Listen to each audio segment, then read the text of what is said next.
Hey guys, a while ago I was talking about how I watched a guy trying to instruct a beginner player, and I didn't feel like he did exactly the right thing. Well, today I got to watch the same guy. Yesterday I got to watch the same guy tell the same girl hit another thing that was wrong. So I figured I'll just do a video. This time I didn't go and talk to the girl. They left, but the question was, and this comes up a lot with newer players asking what they perceive to be better players. Hey, how do I make the 15? You know, when the ball's frozen to the rail, the object ball's frozen to the rail. How do I cut it down the rail? And a lot of times the beginners will go and they'll shoot a shot like this, and that happens. I go, well, gee, the good players don't ever seem to do that. So what's the secret? Okay. One of the things that's just repeated over and over and over and over and over is hit the ball and the cushion at the same time. A lot of the books, I have a lot of books over there, and they all say the same thing. The problem is that's wrong. That is the wrong thing to do. Now you can get away with it if the ball is close to the pocket, because the pockets are, going to be big enough to probably accept the shot if you hit them both at the same time. But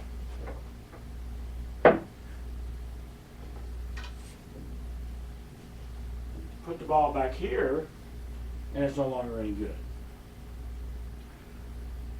They go and they go, okay, I've got to freeze that would help. Okay, ball and rail at the same time, ball and rail at the same time. This is all so close in here that it really is just an experience and a feel thing. But this is what they're trying to do. They're trying to hit them both at the same time. And maybe they shoot it, and they feel like they hit it perfect, and that happens. So, well, okay, I suck. They always think they suck. They don't think the advice they've been given is wrong. But in this particular case, the advice that this girl was given was wrong. For any shot, you're going to have contact-induced throw. For any cut shot, I should say. So let's just move this 8 out here. It's half inch off the rail now. Move it. It's the same cut as it just was.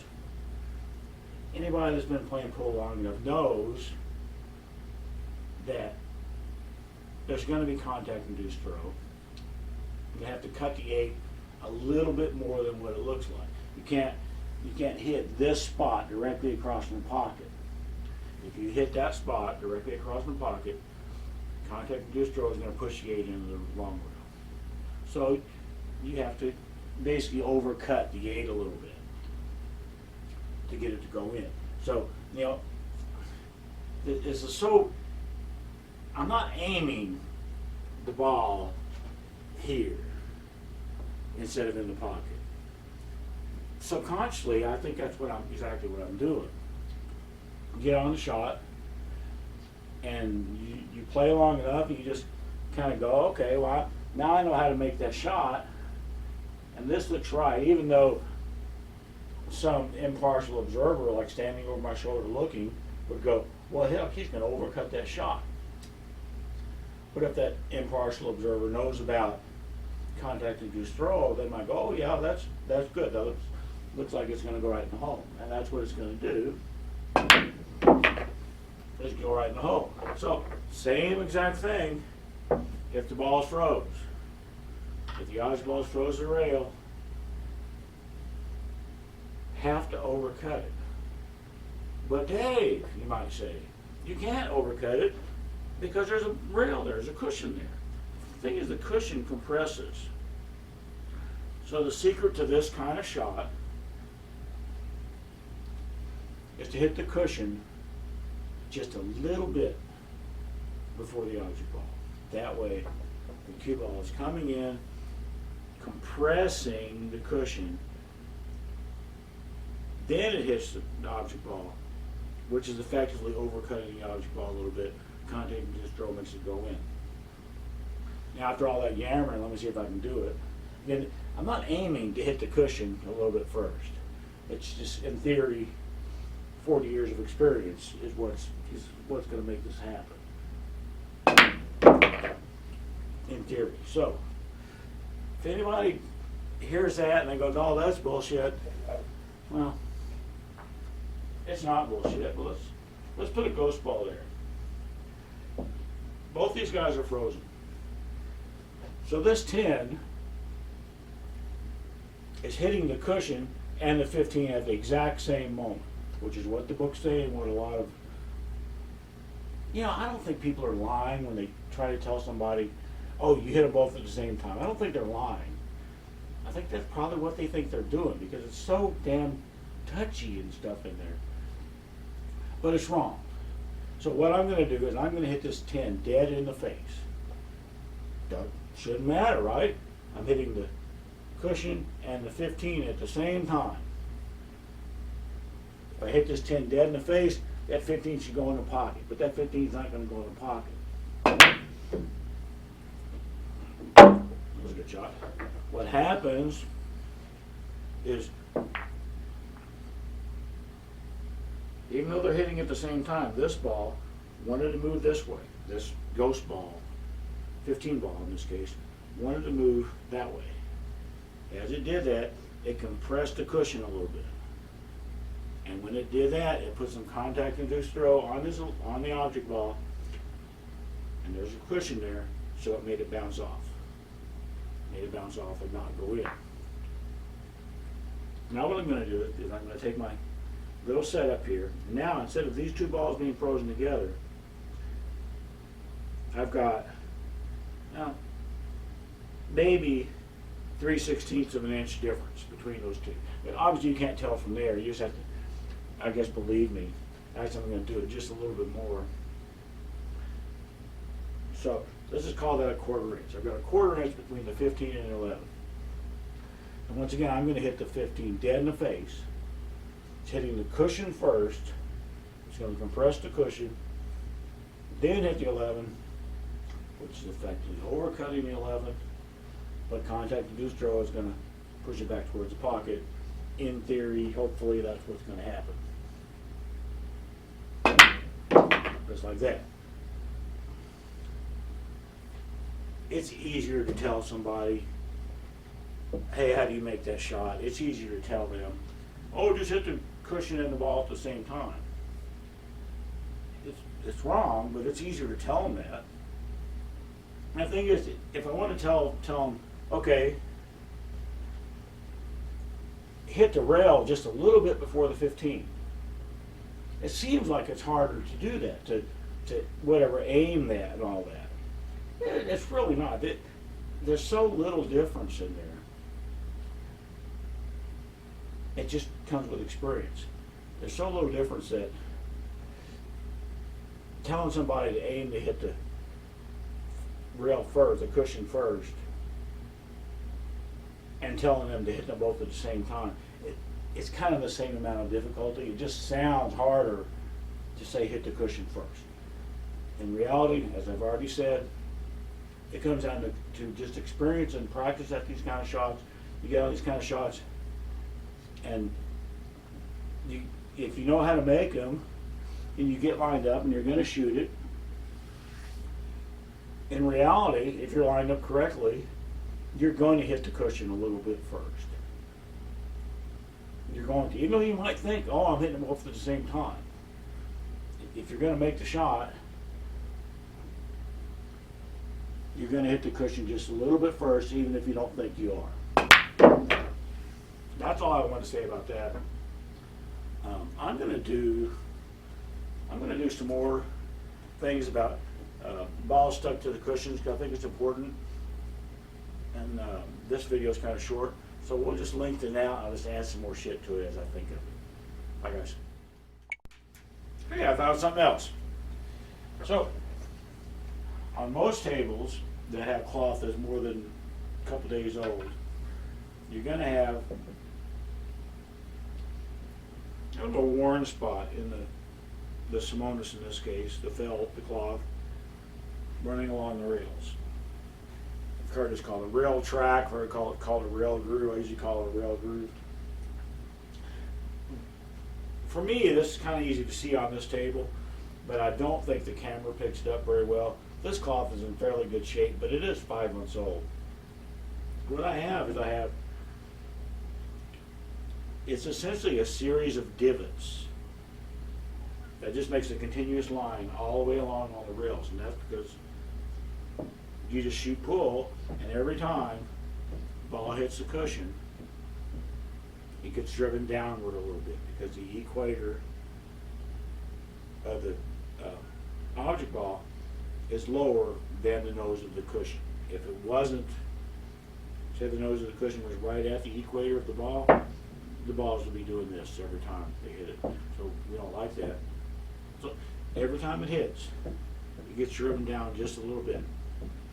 I mean, it's not a lot.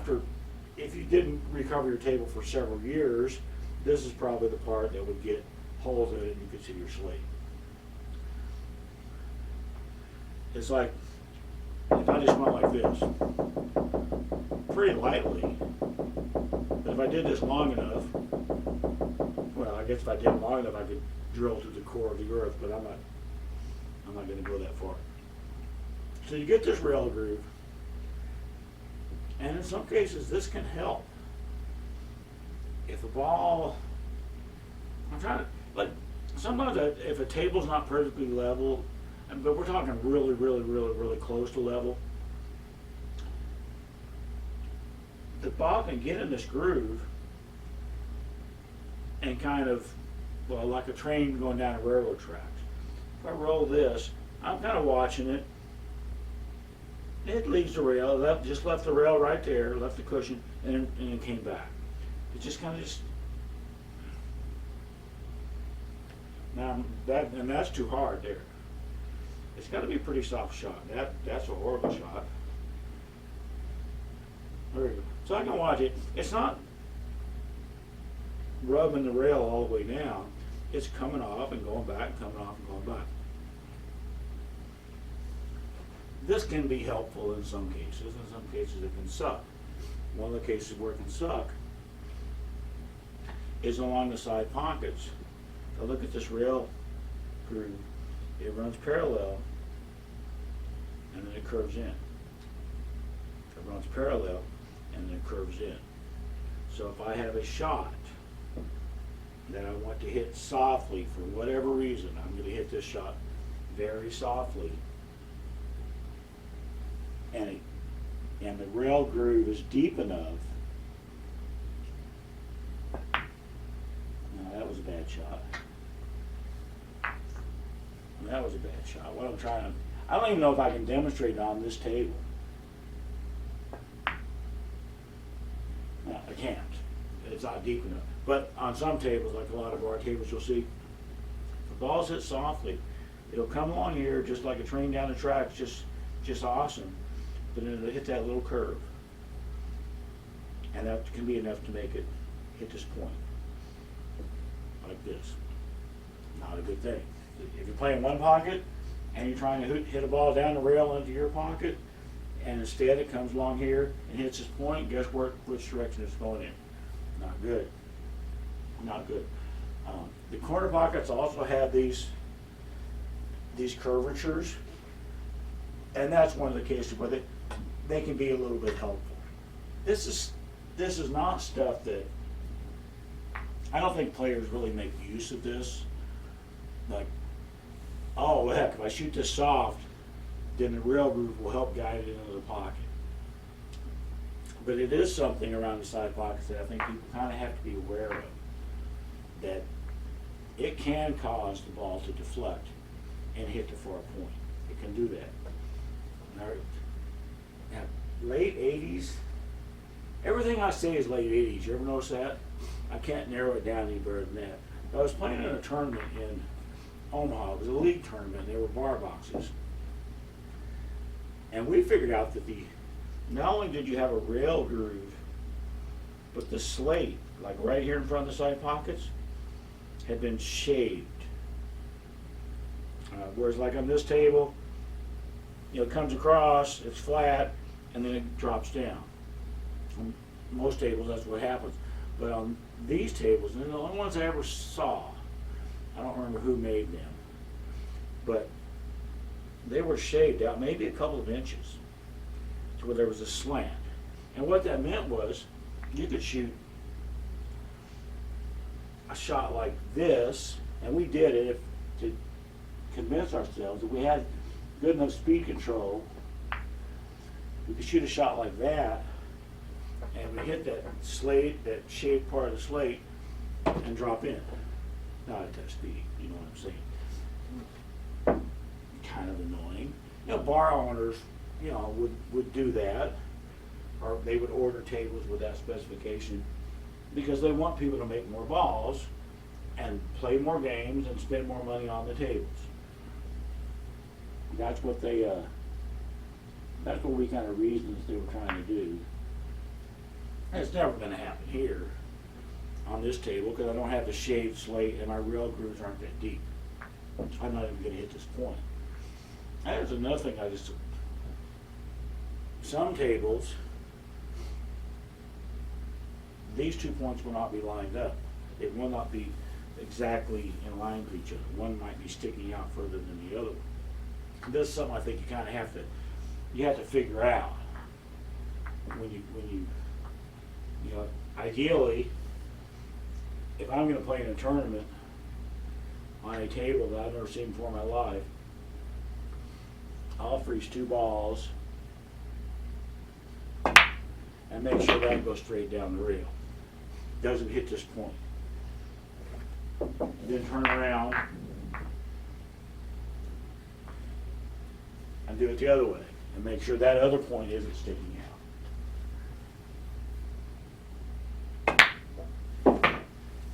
It's just nice things to know. If you have a situation, bad examples, let's say you're playing one pocket and that's your pocket, and you've already determined, either ahead of time or because you tried to shot earlier, this point sticks out. So you can't shoot this 8 straight down the cushion because it's going to hit that point. What do you do at that point? Cry, maybe? Probably what I would do. In that case, you kind of have to, on purpose. In the last little segment I talked about, subconsciously you're overcutting this 8 into about here. You kind of have to do that, but you just have to give it more thought and maybe even go a little bit further this way and just hope that this rail groove helps you out. Because if the object ball hits this point, it's not going to go in that pocket. It's not going to do it. So your goal has to be, okay, don't hit this point. And that may mean you don't make the shot. You have a situation like this, you play in one pocket, odds are, if I had this situation and I knew this point stuck out, I'm going to hit it pocket speed. It may otherwise be a fairly easy shot for me. And maybe I could draw back and get shape or do something. But because I know if I hit that point, I'm screwed, I'm going to hit it pretty darn slow. I'm going to hit it pretty darn slow and try to overcut it and make sure it doesn't hit that point. Another reason I'm going to hit it slow is if it does hit the point, maybe it won't make it all the way over here and be a sellout for my opponent. I can't do that example on this table because those are lined up correctly. The same thing on the other side. But I would hit this pretty darn softly. Was maybe not quite that much of a cut. And if you watch the last segment, that wasn't a cut. It was a cut into the cushion and then it bounced out too much. I didn't follow my own advice. I hit the cushion just a little bit first. Not as accurate as slow speeds. Something I'm working on, but that's about the speed I would hit that with. if I hit it at about that speed and it hit that point, whatever, that was a bad example. And I think it's just something you have to be aware of, is, do these stick out even? If they're like this, then you have a mess on your hands right there. If this whole side of the table, this center part, was back towards me, and the rails came in, then you have a problem on your hands. It's going to be, well, impossible to shoot a ball from this section down into that pocket. And the same thing if I took this and pushed it forward just a little bit. It's going to be impossible. You just know this stuff, and you know this stuff by very quickly. You don't have to study this shot. You can just shoot it, and okay, they're good on this side. You come the other way and you make sure it's good that way. You come over here and do the same thing. Now, if you're playing on, a tournament with real tables, good tables, you're not going to have this problem. If you're playing in some bar box tournament or something, you could have it. Bar tables take a lot of abuse, and sometimes they're not set up by the professional table mechanics. They're set up by a guy that bartends usually, but now he's got some spare time, so he's going to recover the tables. So you just shoot this stuff. You don't have to go nuts. You just go, okay, yeah, they're all good. I think it's important, and I don't think it takes that long. The rail tracks, rail grooves, they don't really help. Maybe they help psychologically on some of the corner pocket shots, but they can hurt you at slow speeds around the sides. If I had really deep rail grooves on this table, first of all, I would want to get the table recovered as quickly as I could, because those rail grooves are being a pain in the ass. But if I had them, and I was worried at a slow speed shot that this four might come up, deviate just a little bit because of this rail groove and hit the point. If I was worried about that, then don't hit it at slow speed. Just know that on this table you have to hit the shot at a firm enough speed to where that rail groove can't take over and make it hit that point. If I think of anything else, I'll put that on this video too.